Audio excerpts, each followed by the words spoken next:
നമസ്കാരം. ഞാനിങ്ങനെ ഒരു റബ്ബർ തോട്ടത്തിന്റെ അകത്തുകൂടെ നടന്നുകൊണ്ടിരിക്കുകയാണ്. അപ്പൊ എന്തിനാണ് റബ്ബർ തോട്ടത്തിനകത്തുകൂടെ നടക്കുന്നതെന്ന് ചോദിച്ചാൽ, നമ്മൾ ഇന്ന് വോക്ക് ദ ടോക്കിൽ സംസാരിക്കാൻ പോകുന്നത് റബ്ബർ ബോർഡ് ഓഫ് ഇന്ത്യ ചെയർമാനുമായിട്ടാണ്.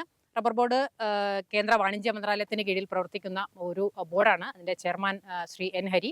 ഇത് കോട്ടയത്ത് പുതുപ്പള്ളിയിലുള്ള റബ്ബർ ബോർഡിന്റെ ഒരു റിസർച്ച് ഇൻസ്റ്റിറ്റ്യൂട്ടാണ്.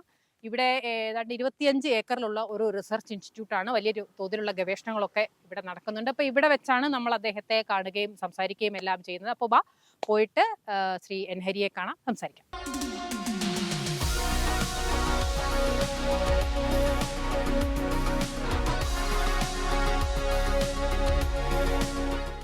അപ്പോൾ rubber board chairman Shri N Hari, സ്വാഗതം. റബ്ബർ കൃഷിയുടെ നിലവിലെ അവസ്ഥയാണ് ഞാൻ ആദ്യമായിട്ട് ചോദിക്കാൻ ഉദ്ദേശിക്കുന്നത്. താങ്കൾ ഒരു റബ്ബർ കർഷകനാണ്, കാലങ്ങളായിട്ട് റബ്ബർ ബോർഡ് അംഗമാണ്, ഈ മേഖലയുമായിട്ട് ഏറ്റവും കൂടുതൽ ബന്ധപ്പെട്ട് നിൽക്കുന്ന ആളാണ്. അപ്പം സ്വാഭാവികമായിട്ടും കർഷകർ നേരിടുന്ന പ്രായോഗിക പ്രശ്നങ്ങൾ അറിയാം, അതെല്ലാം കൃത്യമായിട്ട് അറിയുന്ന ഒരാളാണ്. മാത്രമല്ല, ഈ IAS നിന്നല്ലാതെ ഈ പദവിയിലേക്ക് വന്ന ചുരുക്കം ചില ആളുകളിൽ ഒരാൾ കൂടിയാണ്. അതായത് ഗ്രൗണ്ട് കൃത്യമായിട്ട് അറിയാവുന്ന ഒരാളാണ്. അപ്പം അങ്ങനെ നോക്കുകയാണെങ്കിൽ എന്താണ് നിലവിൽ ഈ റബ്ബർ കൃഷിയുടെ കേരളത്തിലെ ഒരു അവസ്ഥ? റബ്ബർ കൃഷിയുടെ കേരളത്തിലെ അവസ്ഥ എന്ന് പറയുന്നത്, നമുക്ക് ശരാശരി പോകുന്നു എന്നത് മാത്രമാണ് ഇപ്പോഴത്തെ ഒരു ഒരു ഒരു ശരാശരിയാണ്. മുകളിലേക്കും ഇല്ല താഴേക്കും ഒരു ഗ്രാഫ് അങ്ങനെ നമ്മൾ നോക്കിയാൽ. പക്ഷേ ശരിക്കും പറഞ്ഞു കഴിഞ്ഞാൽ നമുക്കിത് ഇപ്പോഴത്തെ അവസ്ഥ ഈ ജനങ്ങളുടെ ഇടയിൽ വലിയ രീതിയിലുള്ള ചില അഭ്യൂഹങ്ങൾ പരന്നിട്ടുണ്ടായിരുന്നു. അഭ്യൂഹങ്ങൾ, ഇത് റബ്ബർ വെട്ടി വേറെ ചില സംഗതികൾ വെക്കുന്ന അവസ്ഥയിൽ വരെ എത്തി. പക്ഷെ അൺടാപ്ഡ്, ഞാൻ സൂചിപ്പിച്ചല്ലോ, അൺടാപ്ഡ് ആയിട്ടുള്ള ഏരിയ, അതായത് നമ്മുടെ കേരളത്തിന്റെ ഒരു അവസ്ഥ എന്ന് പറയുന്ന ഒരു വൃത്തസാധനമായി മാറിക്കൊണ്ടിരിക്കുകയാണ്. നമുക്ക് എല്ലാവർക്കും അറിയാം. ശരിക്കും പറഞ്ഞാൽ നമ്മുടെ റബ്ബർ ബോർഡിന്റെ കണക്ക് പ്രകാരം ഏതാണ്ട് അതിന്റെ ഒരു കണക്കെടുക്കുന്ന സമയത്ത് ഏതാണ്ട് 25% മാത്രമാണ് നമുക്ക് ഇനി പൂർത്തീകരിക്കാനുള്ളത്. അത് ഒരു പക്ഷേ വീട്ടിലെ ആളുകൾ കാണില്ല, അങ്ങനെയുള്ള കാര്യങ്ങൾ ഒഴിച്ചാൽ ബാക്കിയൊക്കെ നമ്മൾ എടുത്തിട്ടുണ്ട്. സ്വാഭാവികമായും റബ്ബറിന് വിലയില്ല എന്നുള്ള സാഹചര്യത്തിൽ അൺടാപ്ഡ് ആയിട്ട്, അത് ശരിക്കും കൂടുതലായിട്ട് വരുന്നത് എന്താണെന്ന് ചോദിച്ചു കഴിഞ്ഞാൽ, സ്വാഭാവികമായിട്ടും വരുന്നത് ഈ റബ്ബറിന് വിലയില്ല എന്നൊക്കെ പറഞ്ഞ് വലിയ തോട്ടോടമകളൊക്കെ തന്നെ എസ്റ്റേറ്റ് അങ്ങനെയുള്ള, അപ്പൊ ആണല്ലോ അതിന്റെ ആണല്ലോ ഒരു ശരാശരി ആനുപാതിക കണക്കെടുക്കുന്നത്. അപ്പൊ ചെറുകിട കർഷകരെക്കാൾ സ്വാഭാവികമായും മുഴുവൻ വരുമ്പോൾ വിലയില്ലാത്ത ഒരു അവസ്ഥ വരുമ്പോൾ സ്വാഭാവികമായും വെട്ടി നിർത്തിയിട്ട് അൺടാപ്ഡായിട്ട് കാലങ്ങളായിട്ട് കിടക്കുന്ന ഏരിയയാണ്. അപ്പൊ അങ്ങനെ ഒരു അവസ്ഥയുണ്ട്. രണ്ടാമത്തെ ഒരു കാര്യം എന്ന് പറയുന്ന ആവർത്തന കൃഷി എന്ന് പറഞ്ഞു കഴിഞ്ഞാൽ റീപ്ലാന്റേഷൻ. അത് നമ്മുടെ എന്റെ വീട്ടിൽ കുറച്ച് റബ്ബറുണ്ട്, ഞാനത് ഡിസ്പോസ് ചെയ്ത് കഴിഞ്ഞാൽ പിന്നെ ഞാൻ വെക്കുന്നില്ല. സ്വാഭാവികമായിട്ടും പണ്ട് അങ്ങനെയല്ലായിരുന്നു. അപ്പൊ അവര് പറയുന്ന സ്വാഭാവികമായി, പ്രത്യേകിച്ച് എനിക്ക് പറയാനുള്ളത്, കേരളത്തിലെ ഈ കൂലി വർധനവുമായി ബന്ധപ്പെട്ടും ഒക്കെ വലിയ പ്രശ്നങ്ങളുണ്ട്. കാരണം അവർക്ക് അതോടെ ഇതിന്റെ മുഴുവൻ ചെലവുകൾ വഹിച്ചു കഴിഞ്ഞാൽ, ഇവർക്കൂടെ കൊടുത്തു കഴിഞ്ഞാൽ പിന്നെ ബെനിഫിറ്റ് ഇല്ല കർഷകൻ. അപ്പൊ ആ ഒരു അവസ്ഥ കുറച്ച് സമയം ആ ഒരു അവസ്ഥയിലായിരുന്നു കുറെ കാലം മുമ്പ്. പക്ഷെ അതിനുശേഷം നമ്മുടെ കേന്ദ്ര സർക്കാരിന്റെ ഇടപെടൽ ശക്തമായ ഈ റബ്ബർ കർഷകരുടെ ഇടയിലും, അതുപോലെ തന്നെ നമ്മുടെ ഈ തൊഴിലാളികളാണല്ലോ നമുക്ക് കൂടുതലായിട്ടുള്ള പ്രശ്നങ്ങൾ. അപ്പൊ ആ തൊഴിലാളികളുടെ ഇടയിലേക്ക് നമ്മൾ വലിയ അവയർനെസ് കൊടുത്തു, അതുപോലെ കർഷകർക്ക് കൊടുത്തു. അവർക്ക് വേണ്ട ആനുകൂല്യങ്ങൾ, പ്രത്യേകിച്ച് തൊഴിലാളികൾക്ക് അവർക്ക് വലിയ രീതിയിലുള്ള, ഇപ്പൊ ഉദാഹരണത്തിന് അപകടങ്ങൾ പറ്റിയാൽ അത് ഇൻഷുറൻസ് അതെല്ലാം വർദ്ധിപ്പിച്ചു. ഉദാഹരണത്തിന് തൊഴിലാളികളുടെ മക്കളുടെ വിദ്യാഭ്യാസം, അത് 5 തൊട്ട് 10 വരെ അങ്ങനെയൊക്കെ ആയിരുന്നു. അവർ ഏത് തലം വരെ പഠിച്ചാലും അവരുടെ വിദ്യാഭ്യാസ ചെലവ് നമ്മൾ വഹിക്കും, റബ്ബർ ബോർഡ് വഹിക്കും. അതുപോലെ തന്നെ അങ്ങനെയുള്ള കാര്യങ്ങൾ, അങ്ങനെ അവർക്ക് കുറച്ചുകൂടെ മുന്നോട്ട് വരുന്ന രീതിയിലുള്ള പദ്ധതികളുമായി നമ്മൾ മുമ്പോട്ട് പോകുന്നു. അപ്പം ഇപ്പോഴത്തെ ഒരു അവസ്ഥയിൽ ബാക്കി ഇപ്പൊ നല്ല ഒരു വിലയുടെ ഒരു അന്തരീക്ഷം നിൽക്കുന്ന ഒരു സാഹചര്യത്തില് നമ്മൾ ശരിക്കും പറഞ്ഞാൽ 286, 270 ആ റേഞ്ചിലാണ് ഇപ്പോഴത്തെ വില നിൽക്കുന്നത്. സ്വാഭാവികമായും അത് കുറയുകയും കൂടുകയും ചെയ്യുമ്പോഴാണ്, കുറച്ച് കുറയുമ്പോഴത്തേക്ക് മാധ്യമങ്ങൾ വലുതായിട്ട് എഴുതും നമ്മൾ റബ്ബർ കർഷകർ താഴേക്കും. ഇത് കാരണം സാധാരണ പാവപ്പെട്ട കർഷകർ വീണ്ടും അത് ചെയ്യാനൊക്കെ ഉള്ള ഒരു തടസ്സമൊക്കെ ഉണ്ടാവും. അതുകൊണ്ട് ഞാൻ അവിടുത്തെ എല്ലാ മാധ്യമങ്ങളോടും മാധ്യമ സുഹൃത്തുക്കളോടും അപേക്ഷിച്ച് ചെറിയൊരു വേരിയേഷൻ ഉണ്ടായാലും സാധാരണ ചെറുകിട കർഷകരെയാണ് ഇത് ബാധിക്കുന്നത്. അവർക്ക് വേണ്ട പ്രോത്സാഹനവും പദ്ധതിയും കൊടുക്കണമെന്നൊരു അഭ്യർത്ഥനയാണ് ഞാൻ എല്ലാ മാധ്യമങ്ങളോടും മാധ്യമ സുഹൃത്തുക്കളോടും എല്ലാം അഭ്യർത്ഥിച്ചിട്ടുള്ളത്. പിന്നെ ഞാൻ പറഞ്ഞു, അത് ഞാൻ അവന് ഉദാഹരണ സഹിതം അവർക്ക് കാണിച്ചു കൊടുത്തു. വലിയൊരു പ്രചരണം ഉണ്ടായിരുന്നു. പല തേക്കുകൾ, അതുപോലെ തന്നെ കൂടുതൽ വന്നത് പ്ലാവാണ്. ഈ പ്ലാവ് വെച്ച് കഴിഞ്ഞ് 4 വർഷം കഴിഞ്ഞ് ഇതുണ്ട്, ഈ ഫലമുണ്ടായി പ്ലാവ് വെച്ചു. മലബാർ മേഖലയിലൊക്കെ പ്ലാവ് വെച്ചൊരു അവസ്ഥയുണ്ട്. അങ്ങനെ ആ പ്ലാവ് വെച്ച സമയത്ത് ഇവർക്ക് ശരിക്കും പറഞ്ഞു കഴിഞ്ഞാൽ കിട്ടുന്ന ആ ഫലം അവർക്ക് മനസ്സിലായി. വീണ്ടും അതിനെ ചില കർഷകർ നേരെ വിളിച്ചു പറഞ്ഞ് ഞങ്ങൾ ഓഫീസിൽ തന്നെ നമുക്കറിയാം അവർ വീണ്ടും റബ്ബറിലേക്ക് തിരിച്ചു വരുന്ന ഒരവസ്ഥ വരെയുണ്ട്. അപ്പോൾ ഒരു ശുഭപ്രതീക്ഷമായ ഒരു അന്തരീക്ഷത്തിലാണ് ഇപ്പൊ നമ്മൾ നിൽക്കുന്നത്. അത് കേരളത്തിൽ, പ്രത്യേകിച്ച് കേരളത്തിൽ വലിയ രീതിയിലുള്ള ഒരു മുന്നേറ്റം ഉണ്ടാക്കാൻ സാധിക്കും. അതിനുള്ള പദ്ധതികളും ക്രിയാത്മകമായ പദ്ധതികളും ഒക്കെയാണ് നമ്മൾ മുമ്പോട്ട് കൊടുത്തിരിക്കുന്നത്. നമ്മൾ കേന്ദ്രമന്ത്രി തന്നെ നമുക്ക് ഇവിടെ കോട്ടയത്ത് എത്താമെന്ന് നമ്മളോട് സമ്മതിച്ചിട്ടുണ്ട്.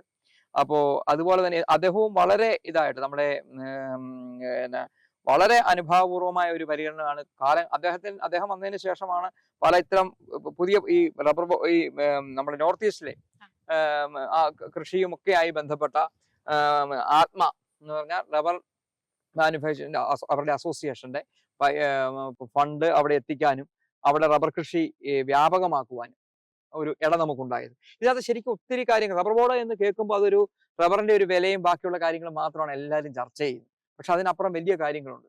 ശരിക്കും നമ്മളെ ഇതിന്റെ കണക്കുകൾ ഞെട്ടിക്കുന്ന എന്ന് പറഞ്ഞു കഴിഞ്ഞാൽ നമുക്ക് വേണ്ടത്, നമ്മുടെ ഭാരതത്തിന് വേണ്ടത് ഏതാണ്ട് ഇപ്പൊ നിലവിൽ 15 മെട്രിക് ലക്ഷം ടൺ റബ്ബറാണ് നമുക്ക് വേണ്ടത്. ഏറ്റവും കൂടുതൽ എനിക്ക് തോന്നുന്നു നമ്മുടെ സർക്കാരിന്, ഭാരത സർക്കാരിന് നഷ്ടപ്പെടുന്ന ഒരു പക്ഷേ റബ്ബർ വേണ്ടത് ഒരു 15 ലക്ഷം മെട്രിക് ഇപ്പോ ടൺ. അപ്പൊ ഉപഭോഗം നമ്മളൊരു 9 ലക്ഷം മെട്രിക് ടൺ മാത്രമാണ് ഇവിടെ ഉത്പാദിപ്പിക്കുന്നത് ഇപ്പൊ നിലവിൽ. ബാക്കി നമുക്ക് ഡെഫിഷ്യൻസി വരുന്ന ഒരു 6 ലക്ഷം മെട്രിക് ടൺ നമ്മൾ ഇറക്കുമതി ചെയ്യും. ഏകദേശം 6 അല്ലെങ്കിൽ 5-6 ആ ഒരു റേഞ്ച്. അപ്പൊ അങ്ങനെ വരുന്ന സമയത്ത് ഉണ്ടാകുന്ന ഒരു പ്രശ്നം, അത്രയും വിദേശ നാണ്യം നമുക്ക് നഷ്ടമാണ്. അപ്പൊ ഉത്പാദനം വർദ്ധിപ്പിക്കുക.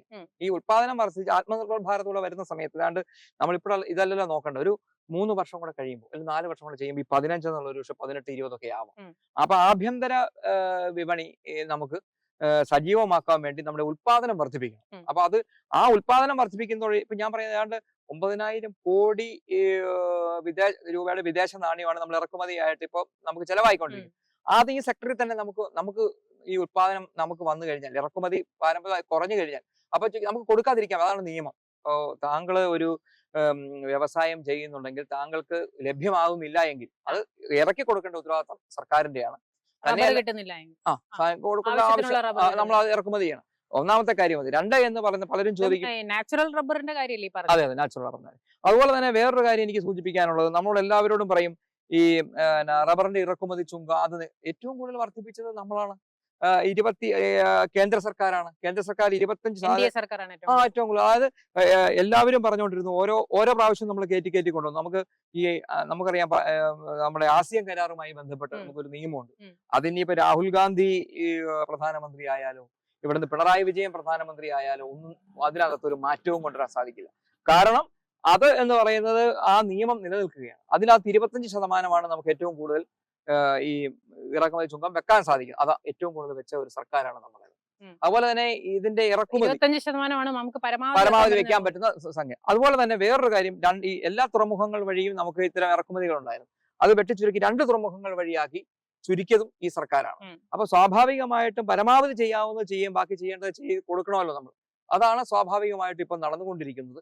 ഈ റബ്ബറിനകത്ത് വേണ്ട ഇപ്പൊ നമുക്ക് ഇവിടെ കണ്ടു ഗവേഷണം ഏറ്റവും പ്രധാനപ്പെട്ട ഒരു ഭാഗമാണ് റബ്ബർ ബോണ്ട് ഗവേഷണം എന്നുള്ളത്. നമ്മൾ ആരും അത് അറിയുന്നില്ല. പുതിയ പുതിയ ക്ലോണുകൾ കണ്ടുപിടിക്കുന്നു, ഇതിന്റെ ചികിത്സാ രീതികളുണ്ട്.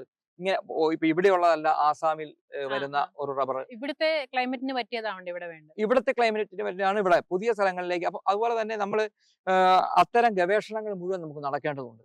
പിന്നെ ഏറ്റവും പ്രധാനം ഇവിടെ ഒരു ട്രെയിനിങ് സെന്റർ ഉണ്ട്. ഇതിനകത്തൊരു ട്രെയിനിങ് സെന്റർ ഉണ്ട്. അപ്പൊ നമ്മൾ ഈ ആത്മനിർഭർ ഭാരതവുമായി വന്ന് പ്രധാനമന്ത്രി ഏറ്റവും കൂടുതൽ ജനങ്ങളോട് പറഞ്ഞിരിക്കുന്നത്, നമ്മളുടെ ഇപ്പൊ ഞാൻ മുമ്പ് സൂചിപ്പിച്ചല്ലോ, വീടുകളും യുവാക്കളും നാട്ടിൽ നിന്ന് പൊയ്ക്കൊണ്ടിരിക്കുക. അവർക്ക് വേണ്ട പദ്ധതികൾ നമുക്ക് കൊണ്ടുവരണം അവിടെ. അവർക്ക് ഇവിടെ ഒരു കാര്യം ഇല്ലാത്തതുകൊണ്ടാണ് അവർ പോകുന്നത്. നമുക്ക് ട്രെയിനിങ്ങിൽ നമുക്ക് പുതിയ ആളുകൾക്ക് ഇവിടെ ഇപ്പൊ താങ്കൾക്ക് ഒരു ആശയമുണ്ട്, ചതുരത്തിലിരിക്കുന്ന ഒരു ബോൾ, ഞാൻ ഉദാഹരണം പറയുന്നു, അത് നിർമ്മിച്ച് നമുക്ക് വെളിയിൽ കൊണ്ടുവരാൻ വേണ്ടി നമുക്ക് വലിയ രീതിയിലുള്ള തുക ചിലവാകും. ചിലപ്പോൾ 2 ലക്ഷം 3 ലക്ഷം 4 ലക്ഷം രൂപ വരെ നമ്മുടെ ഒരു മനസ്സിലൊരു ആശയം. ഇവിടെ നമ്മളൊരു ആശയമായിട്ട് വന്നാൽ മതി. നിങ്ങൾക്ക് നിങ്ങളുടെ ഇത് വന്നിട്ട് അതിന്റെ സർട്ടിഫിക്കറ്റ് അടക്കം, അതായത് ഇതിന്റെ ക്വാളിറ്റി വരെ നമ്മൾ ചെക്ക് ചെയ്ത്, ഇപ്പൊ ടെന്നീസ് ബോൾ ഇന്നാള് ലക്ഷക്കണക്കിന് ടെന്നീസ് ബോളിന്റെ ഒരു ഉത്പാദനം വന്ന് ടച്ച് ചെയ്ത് ഇവിടുന്ന് ഈ കാര്യങ്ങൾ നിർമ്മിച്ചാണ് ഇവിടുന്ന് പോയത്. അപ്പൊ നമുക്ക് അവരെ കൊണ്ടുവന്ന് അവരാശയവുമായി വരുമ്പോൾ അവർക്ക് വേണ്ട ഇത് കൊടുത്ത് ട്രെയിനിങ് കൊടുക്കും. അതിനുശേഷം ഇവർക്ക് വേണ്ട റോ മെറ്റീരിയൽ എടുത്തു കൊടുക്കാൻ റബ്ബർ ബോർഡിനെ കൊണ്ട് സാധിക്കണം. എന്ന് വെച്ചാൽ മീൻസ് അവർക്ക് വേണം. അപ്പൊ ആത്മനിർഭർ ഭാരതിലോ അല്ലെങ്കിൽ നമ്മുടെ പുതിയ പദ്ധതികളുമായി ബന്ധപ്പെട്ട് അവർക്ക് അതിനുള്ള സാമ്പത്തികം റെഡിയായതിനു ശേഷം ഇവർക്ക് വിപണിയും കൂടെ റബ്ബർ ബോർഡിന്റെ ഭാഗത്തുനിന്ന് നമുക്ക് എന്തെങ്കിലുമൊക്കെ സഹായങ്ങൾ ചെയ്താൽ അവർക്ക് വിപണിയും കൂടെ കണ്ടെത്തി കൊടുത്താൽ യാതൊരു ഇപ്പൊ വിപണിയൊന്നും ഇല്ല, അല്ലെങ്കിൽ അത്ര ഇല്ല. അപ്പൊ എല്ലാ സാങ്കേതിക സഹായങ്ങളും റബ്ബർ ബോർഡ് ചെയ്തു കൊടുക്കണം, അല്ലെങ്കിൽ ഇപ്പൊ ചെയ്തു കൊടുത്തുകൊണ്ടിരിക്കുകയാണ്. ഇനി അത് കൂടുതൽ വിപുലീകരിക്കണം. വിപുലീകരിച്ച് ഇവിടുത്തെ കേരളത്തിലെ എന്ന് മാത്രമല്ല, ഈ പ്രത്യേകിച്ച് കേരളത്തിലാണല്ലോ ആളുകൾ കൂടുതൽ വെളിയിൽ പോകുന്നത്. അപ്പൊ കേരളത്തിലെ യുവാക്കളും യുവതികളുമായിട്ടുള്ള ആളുകളെ ഇവിടെ തന്നെ നിർത്തുവാനും അവർക്ക് പുതിയ ബിസിനസ് മേഖലയിലേക്ക് കടന്നു വരുവാൻ പറ്റുന്ന ഇതുകൊണ്ടുണ്ട്. കാരണം റബ്ബർ എന്ന് പറയുമ്പോൾ നമുക്കറിയാം, ടയർ നിരത്തുകളിൽ കൂടി ഓടുന്ന ഒരേ സമയം ഓടുന്ന ആയിരക്കണക്കിന് ടയറുകൾ മാത്രമല്ല, മറ്റു നിരവധി വസ്തുക്കൾ ഉണ്ടാക്കുന്നതെല്ലാം നമ്മുടെ റബ്ബറുണ്ട്. നമ്മുടെ മൊബൈൽ പോലും അതിന്റെ കവർ പോലും എന്ന് പറഞ്ഞാൽ റബ്ബർ ഇല്ലാത്ത ഒരു സംഗതി പോലും ഇല്ല. അല്ല, അപ്പൊ ഞാൻ ചോദിക്കട്ടെ, ഇപ്പം ഇന്ത്യയിൽ എത്ര ഹെക്ടറിൽ റബ്ബർ ഉണ്ട്? അങ്ങനെ ഒരു കൃത്യമായിട്ടൊരു കണക്കുണ്ട്. എത്ര ഹെക്ടർ ടാപ്പ് ചെയ്യുന്നത് എത്രയുണ്ട് എന്നുള്ളത്, അങ്ങനെ ഒരു വല്ല കണക്കും? നമുക്ക് ഏതാണ്ട് എന്റെ പൂർണ്ണമായ ഒരു ഇതിലേക്ക് വന്നിട്ടില്ല. ഏകദേശ കണക്ക് ഏകദേശ കണക്കെന്ന് പറയുന്നത് അങ്ങനെ പെട്ടെന്ന് ഓരോ സെക്ടർ ആയതുകൊണ്ട് ആ സെക്ടർ എല്ലാം കൂടെ ടാലി ചെയ്ത് പറയേണ്ടി വരും. ഓക്കെ. അപ്പൊ കേരളത്തിലാണെങ്കിലോ, കേരളത്തിൽ ടാപ്പ് ചെയ്യുന്നത് എത്ര ഹെക്ടർ ഉണ്ട് അങ്ങനെ നമുക്ക് പറയാം? അതെല്ലാം കണക്കുണ്ട്, സ്റ്റാറ്റിസ്റ്റിക്സ് വിഭാഗത്തിലുണ്ട്. കൂടിയിട്ടാണോ വരുന്നത്, കുറഞ്ഞിട്ടാണോ വരുന്നത് കേരളത്തിൽ ഓരോ സമയത്തും ഞാൻ മുമ്പേ പറഞ്ഞല്ലോ, ഒരു സമയത്ത് കൂടി വരുന്ന ഒരു സാഹചര്യം ഉണ്ടായിരുന്നു. ആ സമയത്താണ് ഇത്ര അഭ്യൂഹങ്ങൾ ഉണ്ടായും വിലക്കുറവുണ്ടാകും. ഒരു എത്ര വർഷം മുമ്പാണ് കൂടി വന്ന ഒരു സാഹചര്യം ഉണ്ടായത്? കൂടി വന്ന സാഹചര്യം നമുക്കൊരു 250 രൂപയൊക്കെ അന്ന് റബ്ബറിന് വില ഉണ്ടായിരുന്ന ഒരു സാഹചര്യം. എത്ര വർഷം മുമ്പാണ് ഇങ്ങനെ? ഒരു 10, എനിക്ക് തോന്നുന്നു ഒരു 15 വർഷത്തിന് മുമ്പാണ്. ക്ഷമിക്കണം, ഒരു 10 വർഷം. 2015 സമയത്തൊക്കെ ഈ റബ്ബർ കർഷകർ കേരളത്തിൽ കൂടി വന്ന ഒരു അവസ്ഥയായിരുന്നു. കൂടി വർഷം അതിനുശേഷം ഇപ്പൊ വീണ്ടും നമ്മുടെ ഈ പദ്ധതികളുമായി മുന്നോട്ട് പോയ വേറെ നമ്മുടെ ഈ വില സ്ഥിരത വന്നതോടുകൂടി ആൾക്കാർ, ആ കർഷകർ അതിലേക്ക് തന്നെ തിരിച്ചു വരുന്ന ഒരു സാഹചര്യം കൊണ്ട്, ഈ നമ്മുടെ സർക്കാരിന്റെ നയങ്ങൾ കൊണ്ട്. കാരണം എനിക്ക് തോന്നുന്നു വളരെ ചുരുങ്ങിയ വിലയായിരുന്നു പണ്ടുണ്ടായിരുന്നു. പക്ഷെ അതിനുശേഷം നമ്മൾ നരേന്ദ്രമോദി അല്ലെങ്കിൽ കേന്ദ്ര സർക്കാരിന്റെ പുതിയ പദ്ധതികൾ വന്നതിന് ശേഷം, അതിന്റെ നടപടിക്രമങ്ങൾ വന്നതിന് ശേഷം ആകെപ്പാടെ ഒരു പുതുമയുള്ള ഒരു അന്തരീക്ഷം സൃഷ്ടിക്കാൻ സാധിച്ചു. ആ ഒരു ബോധവൽക്കരണം എല്ലാം റബ്ബർ ബോർഡിന്റെ ഭാഗത്തുനിന്നും ഉണ്ടായി. അപ്പൊ വലിയൊരു മുന്നേറ്റം എന്നുള്ള നിലയിൽ തന്നെ നമുക്ക് കൊണ്ടുവരാനായിട്ട് സാധിക്കുന്നുണ്ട്. ഞാൻ ഒരു കാര്യം പറയാം, ഇത് 1947 റബ്ബർ ആക്ട് ആണ് ഇന്ന് നിലനിൽക്കുന്നത്. ഇതിനകത്ത് നിരവധി അനാവശ്യമായ സെസ്സുകൾ ബാക്കി ഇതെല്ലാം ഉണ്ട്. അപ്പൊ നമ്മൾ റബ്ബർ ബില്ല് കൊണ്ടുവന്നു. ഇപ്പൊ അത് പാർലമെന്റിന്റെ മുന്നിൽ ഇരിക്കുകയാണ്, അല്ലെങ്കിൽ നമ്മുടെ അതിനെക്കുറിച്ച് നമുക്ക് പറയാൻ സാധിക്കത്തില്ല. അത് അതിന്റെ നടപടിക്രമങ്ങൾ അനുസരിച്ച് വരേണ്ടതാണ്. അപ്പോൾ അവിടെ ഇരിക്കുന്ന സമയത്ത് ഇവിടുത്തെ കർഷക തൊഴിലാളികൾ എല്ലാ ആളുകളെയും ബോധിപ്പിച്ച്, ഭാരതത്തിലെ മുഴുവൻ കർഷകരെയും റബ്ബർ കർഷകരെ കണ്ട് ബോധിപ്പിച്ച്, ഇവിടെയുള്ള MLA മാരെ MP മാരെ എല്ലാവരെയും നമ്മൾ കണ്ടതാണ്. പക്ഷെ ഇപ്പോൾ അത് വരുമെന്ന് കാണുന്ന സമയത്ത് ഇവർ കൊടുക്കുന്ന ഒരു പ്രചരണം എന്താണെന്ന് ചോദിച്ചു കഴിഞ്ഞാൽ, ഈ റബ്ബർ ബില്ല് വന്നാൽ ഇവിടുത്തെ കർഷകർക്ക് വലിയ ദ്രോഹമാണ്. ഒരു അംശം പോലും, ഒരു 0.5% പോലും കർഷകർക്ക് ഗുണം, അതായത് വലിയ രീതിയിലുള്ള ഒരു കുതിച്ചുചാട്ടമല്ലാതെ അവരുടെ കർഷകരുടെ ഒരു ഭാഗത്തും കിട്ടിക്കൊണ്ടിരിക്കുന്ന ആനുകൂല്യങ്ങൾ ഒന്നും തൊടുന്നില്ല. പക്ഷേ ഇത് വരുന്നതോടുകൂടി നമുക്കറിയാം, വിപണിയിലും കൂടെ ഇപ്പൊ റബ്ബർ ബോർഡിന് വിപണിയിൽ ഇടപെടാനുള്ള ഒരു സാധ്യതയുണ്ടോ? ഇല്ല, പരിധിയില്ല, ഇടപെടാൻ സാധ്യമല്ല. അതാണ് ആക്ടിലെ ഒരു നിയമം അനുസരിച്ച്. പക്ഷെ റബ്ബർ ബില്ല് വരുന്നതോടുകൂടി നമുക്ക് വിപണിയിലും കൂടെ ഇടപെടാനുള്ള ഒരു സാഹചര്യം നമുക്ക് ഉരുത്തിരിഞ്ഞു വരും, ഒരു പരിധിയെങ്കിലും. ആ സമയത്ത് അത് കർഷകനെ സംബന്ധിച്ച് വലിയൊരു നേട്ടമായിട്ട് അത് മാറാൻ പോകുന്ന ഒരു സാഹചര്യം ഉണ്ടാവും. അതാണ് റബ്ബർ ബില്ല് ഇപ്പോൾ പരിഗണനയിൽ ഇരിക്കുന്നത്. അതിനെയും എതിരായിട്ട് റബ്ബർ ബില്ല് വരണ്ട എന്നുള്ള സാഹചര്യത്തിൽ നിൽക്കുന്ന ആളുകളുമുണ്ട്. പക്ഷെ അത് റബ്ബർ സ്നേഹമാണോ എന്ന് നമ്മൾ ചിന്തിക്കേണ്ടതുണ്ട്. അത്രയാണ് ഇപ്പൊ എനിക്ക് ഇത്രയും മാത്രം ഞാനൊരു ചെയർമാൻ എന്നുള്ള നിലയിൽ പറഞ്ഞു നിർത്തുകയാണ്. അപ്പൊ ഞാൻ ചോദിക്കട്ടെ, ഇപ്പൊ റബ്ബർ ബോർഡ് റബ്ബർ കർഷകർക്ക് ചെയ്തു കൊടുക്കുന്ന സഹായങ്ങൾ എന്തൊക്കെയാണ്? നമ്മളൊന്ന് ഇങ്ങനെ ഒരു ചുരുക്കി പറഞ്ഞാൽ എന്തെല്ലാം കാര്യങ്ങൾ? റബ്ബർ കർഷകർക്കാണോ അതോ റബ്ബർ കർഷകർക്കാണെങ്കിൽ അവർക്ക് നമുക്ക് ആവർത്തന കൃഷിക്ക് 40,000 രൂപയാണ് ആ ഒരു ഹെക്ടറിന് നമ്മൾ കൊടുക്കുന്നത്. 40,000 രൂപ. അതുപോലെ തന്നെ അവർക്ക് ഈ ഗ്രൂപ്പ് പ്രോസസ്സിംഗ് എന്ന് പറയും, RPS, അതുവഴി ഗ്രൂപ്പ് പ്രോസസ്സിംഗ് ആയിട്ട് അവരുടെ പുകപ്പുര നിർമ്മാണം, പിന്നെ അവരുടെ മറ്റ് അതായത് കാർഷിക മേഖലയിൽ വരുന്ന കാര്യങ്ങൾ, ഇപ്പം നമ്മുടെ ഈ ഷെയ്ഡ് ഇടുന്നതിനുള്ള പൈസ, അങ്ങനെ കർഷകർക്ക് ആവശ്യമായ സഹായങ്ങളാണ് കർഷകർക്ക് കൊടുക്കുന്നത്. കർഷക തൊഴിലാളികൾക്ക് കൊടുക്കുന്നതെന്ന് പറയുന്നതാണ് നമുക്ക് കൂടുതൽ വ്യാപകമാക്കി നമ്മളിപ്പോൾ മാറ്റിയിട്ടുള്ളത്. ഒരു ഉദാഹരണത്തിന് കർഷക തൊഴിലാളികൾ എന്ന് പറഞ്ഞു കഴിഞ്ഞാൽ റബ്ബർ വെട്ട്, ടാപ്പിംഗ്. ഇപ്പൊ ടാപ്പിങ്ങിന് ആളില്ലാത്തതുകൊണ്ടാണല്ലോ പ്രശ്നം ഇപ്പൊ നിലവിൽ. അപ്പൊ അവരുടെ ഞാൻ മുമ്പ് സൂചിപ്പിച്ച അവരുടെ മക്കളുടെ വിദ്യാഭ്യാസ സഹായത്തിന്റെ പരിധി കൂട്ടി. എത്ര നാളുകൾ വേണമെങ്കിലും അവർക്ക് പഠിക്കാനുള്ള, എവിടം വരെ പഠിച്ചാൽ അവരുടെ ഹോസ്റ്റൽ ഫീസ് അടക്കം നമ്മൾ കൊടുക്കും, പൂർണ്ണമായിട്ടും കൊടുക്കും, റബ്ബർ ബോർഡ് കൊടുക്കും. രണ്ടാമത്തെ ഒരു കാര്യം എന്ന് പറയുന്നത്, ടാപ്പേഴ്സ് ആയിട്ടുള്ള ലേഡീസ് ഉണ്ട്, അവരുടെ മക്കളുടെ വിവാഹ ധനസഹായം അത് നമ്മൾ കൊടുക്കുന്നു. പെൺകുട്ടികൾക്കല്ല, പെൺകുട്ടികൾക്ക്, അതായത് ടാപ്പേഴ്സ് ആയിട്ടുള്ള, അതായത് വനിതാ ടാപ്പർമാരുടെ പെൺമക്കൾക്ക് വിവാഹ ധനസഹായം നമ്മൾ കൊടുക്കുന്നുണ്ട്. അതോടൊപ്പം തന്നെ നമ്മൾ ഇൻഷുറൻസുകൾ നിരവധി ഇപ്പൊ 60 വയസ്സ് കഴിഞ്ഞ് എനിക്ക് വെട്ടാൻ സാധിക്കുന്നില്ല. അപ്പോൾ എനിക്ക് അപ്പം നമ്മുടെ അതിന്റെ ഒരു ഇൻഷുറൻസ് ഉണ്ട്. അതിനകത്ത് ഒരു ചെറിയ ശതമാനം മാത്രം അടച്ചു കഴിഞ്ഞാൽ അവർക്ക് 2000 രൂപ പെൻഷൻ കിട്ടുന്ന ഒരു പദ്ധതി അത് നമ്മൾ ഇപ്പോൾ ആസൂത്രണം ചെയ്തിട്ടുണ്ട്. ഇൻഷുറൻസ് ഈ ചികിത്സാ സഹായമൊക്കെ ഉണ്ടോ? ചികിത്സാ സഹായം എന്ന് പറയുന്നത് നമുക്കിപ്പോ സ്വാഭാവികമായും അവർക്ക് ഉണ്ടാകുന്ന എല്ലാ ചികിത്സാ സഹായങ്ങൾക്കും ആ പരിധിക്കുള്ളിൽ നിന്നുകൊണ്ട് ഇതിനകത്ത് പരിധി എന്ന് പറയുന്നത് ഇപ്പൊ കൃഷിയിടത്തിൽ വെച്ചാണ് സംഭവിക്കുന്നതെങ്കിൽ അതങ്ങനെ. ഇപ്പൊ മൃഗശല്യം കൊണ്ടാണെങ്കിൽ അങ്ങനെ. ഇപ്പൊ മൃഗശല്യത്തിന് കേരള സർക്കാരിന്റെ പരിധിയിൽ അവർക്ക് അതിനുള്ള ആനുകൂല്യങ്ങൾ കൊടുക്കുന്നുണ്ട്. അതിന് പരിധിക്കകത്ത് കിട്ടാത്ത ആൾക്കാർക്കാണ് നമ്മൾ കൊടുക്കുന്നത്. പിന്നെ അവരുടെ ഇപ്പോ ചില പ്രധാനപ്പെട്ട നമുക്കറിയാം ക്യാൻസർ അതുപോലുള്ള രോഗങ്ങൾക്ക് അവരുടെ ബില്ല് സമർപ്പിക്കുന്നതിന് ഒപ്പം തന്നെ അവർക്ക് ആ സഹായം ചികിത്സാ സഹായം അതാണ്ട് എനിക്കറിയാൻ സാധിക്കും കഴിഞ്ഞ ചുരുങ്ങിയ സമയത്തുള്ള 9 കോടി രൂപ ചികിത്സാ സഹായം തന്നെ നമ്മൾ കൊടുത്തിട്ടുണ്ട്. 9 കോടി രൂപ ഇന്ത്യയിൽ ഈ ചികിത്സാ സഹായം മാത്രമല്ല ചികിത്സാ അത്തരത്തിലുള്ള ഈ ആനുകൂല്യങ്ങളായിട്ട് മാത്രം നമുക്ക് ഇവിടെ കൊടുക്കാനായിട്ട് സാധിച്ചു എന്നുള്ളതാണ് നമുക്ക് ഏറ്റവും വലിയൊരു ബെനിഫിറ്റ് ആയിട്ട് നമ്മളിപ്പോൾ പറയുന്നത്. ഇത് മാത്രമല്ല ഈ കർഷകരെ സംബന്ധിച്ച് അവരുടെ ഈ വിദ്യാഭ്യാസമോ അല്ലെങ്കിൽ ഈ മൃഗശല്യം ഇത് മാത്രമല്ല മുമ്പ് ഞാൻ വീട് നിർമ്മാണം നടക്കുന്ന സമയത്ത് എന്ന് പറയുന്നത് അവരുടെ മെയിൻ്റനൻസ് തൊഴിലാളികൾക്കാണോ കർഷകർക്കാണോ? തൊഴിലാളികൾ.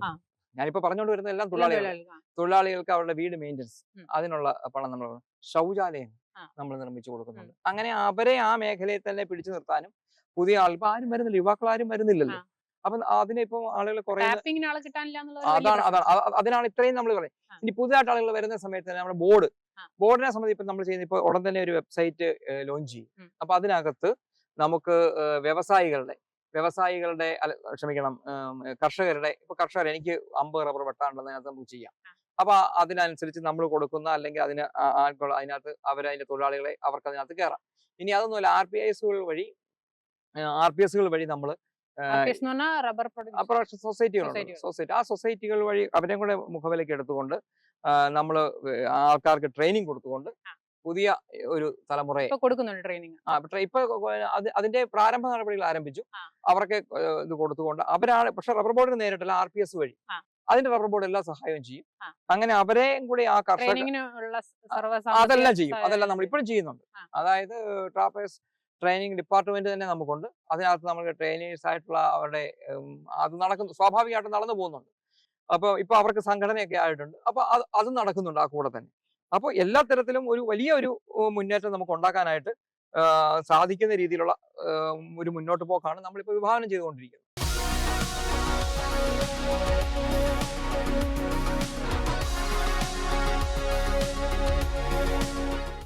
അപ്പൊ നമ്മള് റബ്ബറിന്റെ താങ്ങുവിലയുടെ കാര്യം ഇപ്പൊ ഇത്തവണ കേരള ബജറ്റിൽ 250 രൂപ താങ്ങുവില കേരള സർക്കാർ പ്രഖ്യാപിച്ചു.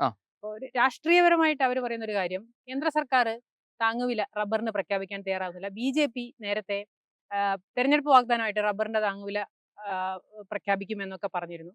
അപ്പം അതെന്താ പ്രഖ്യാപിക്കാത്തത്? അതിൽ എന്തെങ്കിലും പ്രായോഗിക പ്രശ്നങ്ങളുണ്ടോ? ഞാൻ ഇപ്പോൾ റബ്ബർ ബോർഡ് ചെയർമാൻ എന്നുള്ള നിലയിലാണ് സംസാരിക്കുന്നത്. എനിക്കറിയാം BJPയുടെ ഒരു പ്രതിനിധിയും കൂടെ അല്ലെങ്കിൽ BJPയിലായിരുന്നല്ലോ ഞാൻ വർക്ക് ചെയ്തുകൊണ്ടിരുന്നത്. ഞാൻ ഈ ഇലക്ഷൻ വർക്ക് ഇപ്പോഴാണല്ലോ ഞാൻ ചെയർമാനായി. ഒരു സ്ഥലത്തും ഈ പറയുന്ന റബ്ബറിന് താങ്ങുവില എന്നല്ല ഇത്ര രൂപയാക്കും എന്നുള്ള നിലയിലൊരു വാഗ്ദാനം നമ്മൾ കൊടുത്തിട്ടില്ല. 1. 2, ഞാൻ മുമ്പ് സൂചിപ്പിച്ച കോടിക്കണക്കിന് രൂപ നമ്മൾ കർഷകരുടെ ക്ഷേമം ഇപ്പൊ താങ്കൾക്ക് ഞാനൊരു 500 രൂപ ഇപ്പൊ തന്നാൽ നിങ്ങൾ പക്ഷെ പല ചെലവ് നടത്തും. പക്ഷെ നമുക്ക് വേണ്ടത് എന്താ? ഈ റബ്ബറിന് വേണ്ടിയിട്ടുള്ള സഹായങ്ങളും കർഷകനെ അതിനു വേണ്ടി കോടാനുകോടി രൂപയാണ് ഇപ്പൊ മനസ്സിലായല്ലോ. ഇപ്പൊ ഇത്രയും നമ്മൾ പറയുമ്പോൾ ചെലവാക്കുന്നുണ്ട്.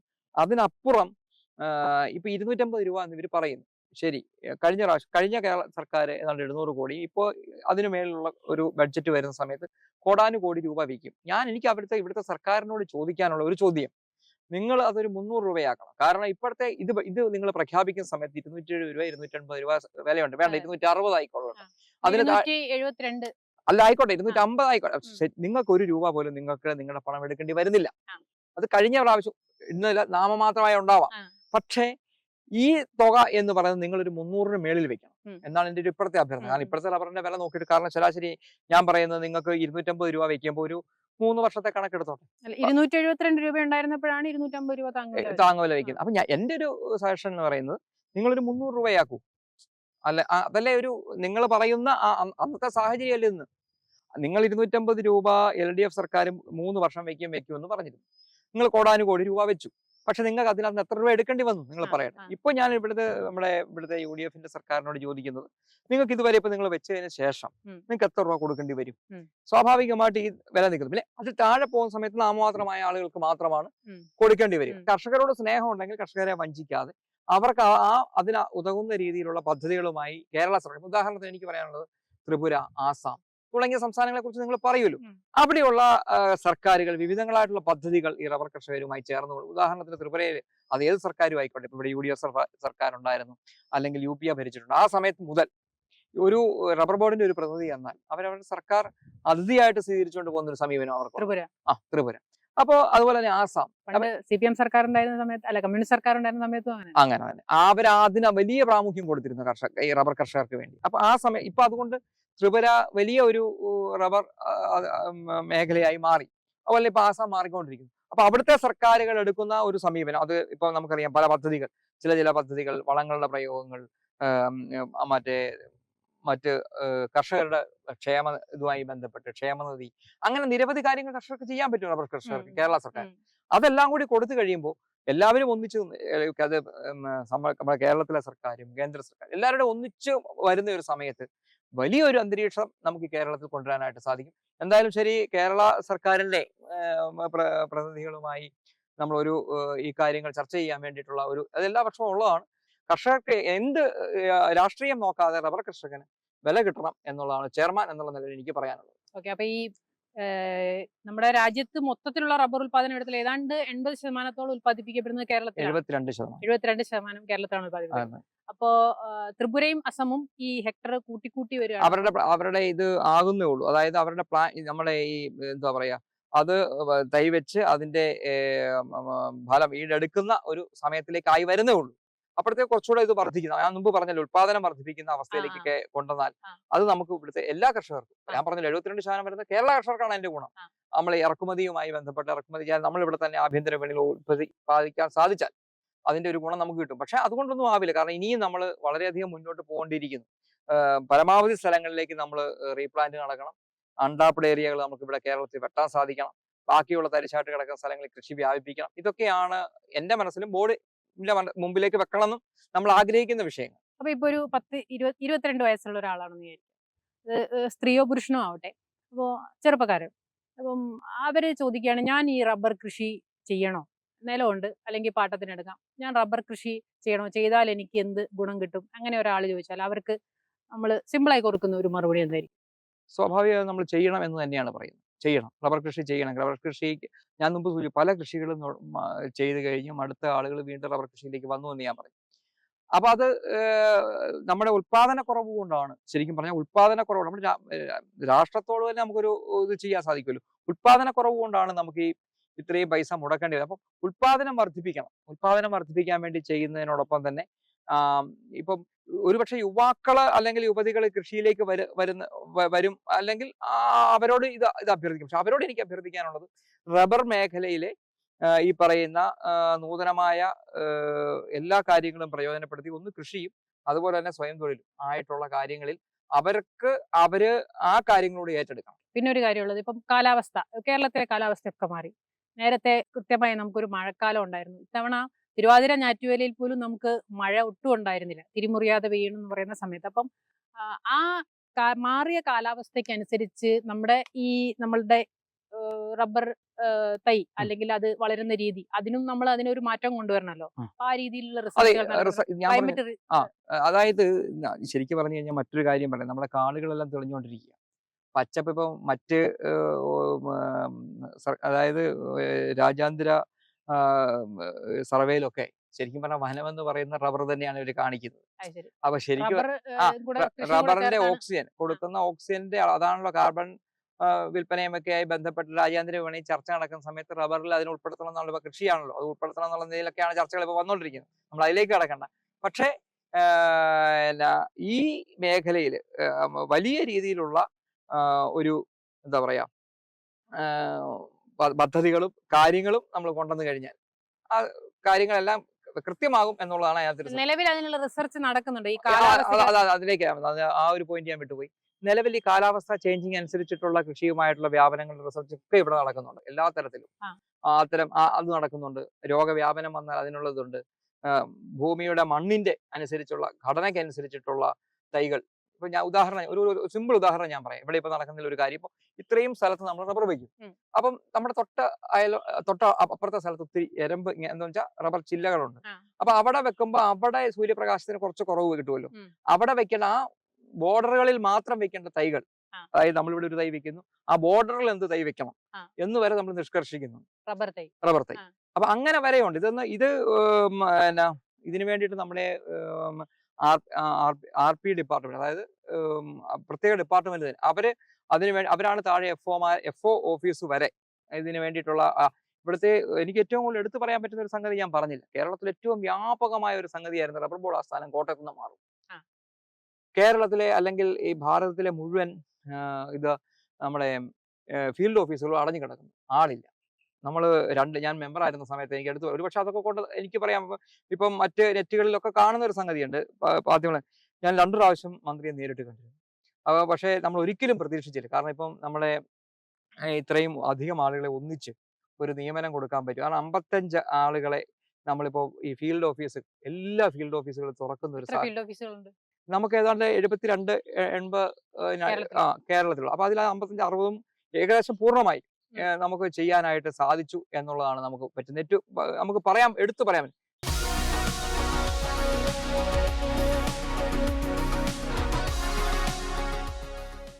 റബ്ബർ ഇങ്ങനെ ഈ മധ്യ കേരളത്തിൽ മാത്രം ഇങ്ങനെ ഒരു വ്യാപനം എന്ന് പറയാൻ ഈ മധ്യ കേരളത്തിൽ മാത്രമേ. മലബാറിലേക്ക് ഇപ്പൊ ഞാനൊക്കെ മലബാർ കോഴിക്കോടാണ് എൻ്റെ വീട്. നമുക്കവിടെ ഞാൻ പഠിക്കുന്ന സമയത്തൊക്കെ അവിടെ തെങ്ങാണ് ഏറ്റവും കൂടുതൽ. അപ്പൊ തെങ്ങ് കളഞ്ഞ് റബ്ബർ വെച്ചവരെയൊക്കെ എൻ്റെ കുടുംബത്തിൽ തന്നെ ഉള്ളവരുണ്ട്. പക്ഷെ ഇപ്പൊ അവരൊക്കെ മാറി മാറി ചിന്തിക്കുകയാണ്. അപ്പം ഈ കൃഷി വ്യാപിപ്പിക്കാൻ വേണ്ടി നോക്കുമ്പോൾ അത് മൊത്തത്തിലായിട്ട് വ്യാപിപ്പിക്കാൻ വേണ്ടി കൃത്യമായിട്ട് എന്തെങ്കിലും പദ്ധതികൾ വ്യാപകമായി കോഴിക്കോട് അതായത് ഈ കണ്ണൂര് എന്ന് പറഞ്ഞാൽ മലയോര മേഖലകളിൽ, ഇടുക്കിയിലെ പ്രധാനപ്പെട്ട ചില അവിടെ സ്പൈസസ് ആയിരുന്നു, തൊടുപുഴയിലൊക്കെ വ്യാപകമായ കൃഷി. അപ്പൊ ഇപ്പൊ തൃശ്ശൂര്, ഇപ്പൊ മധ്യ കേരളത്തിൽ മാത്രമല്ല വ്യാപകമായി എല്ലാ മേഖലയിലും റബ്ബർ കൃഷി കണ്ടുവരുന്നു എന്നുള്ളതാണ് നമ്മൾ കാണേണ്ട ഒരു വസ്തുത. അപ്പൊ അത് ആളുകൾ അത്രയും അത് മനസ്സിലേക്ക് വന്നതുകൊണ്ടാണ് റബ്ബർ മേഖലയിലെ ഈ പറയുന്ന മലയോര മേഖലകളിൽ പോലും റബ്ബറിന്റെ കടന്നുകയറ്റം ഉണ്ടായത്. റബ്ബർ കൃഷി വിചാരിച്ചതുപോലെ എല്ലാം വ്യാപിപ്പിക്കാൻ പറ്റട്ടെ. ഈ 15 ലക്ഷം മെട്രിക് ടൺ എന്ന് പറയുന്ന ആ ഒരു പോയിന്റിലേക്ക് എത്രയും വേഗം എത്താൻ കഴിയട്ടെ എന്ന് ആശംസിക്കുന്നു. അപ്പോ നിങ്ങളെ എല്ലാവരുടെയും ഒരു പ്രാർത്ഥനയും അനുഗ്രഹവും ഉണ്ടെങ്കിൽ അത് ആ അച്ചീവിലേക്ക് എത്താൻ ഈ ഭരണസമിതിക്ക് കഴിയും എന്ന് തന്നെയാണ് എന്റെയും വിശ്വാസം. നടക്കട്ടെ എന്ന് ഞാനും പ്രാർത്ഥിക്കുന്നു. ഓക്കെ, അപ്പൊ അത് എത്രയും പെട്ടെന്ന് നടക്കട്ടെ. This is PS Virya signing off. DD Walk the Talk.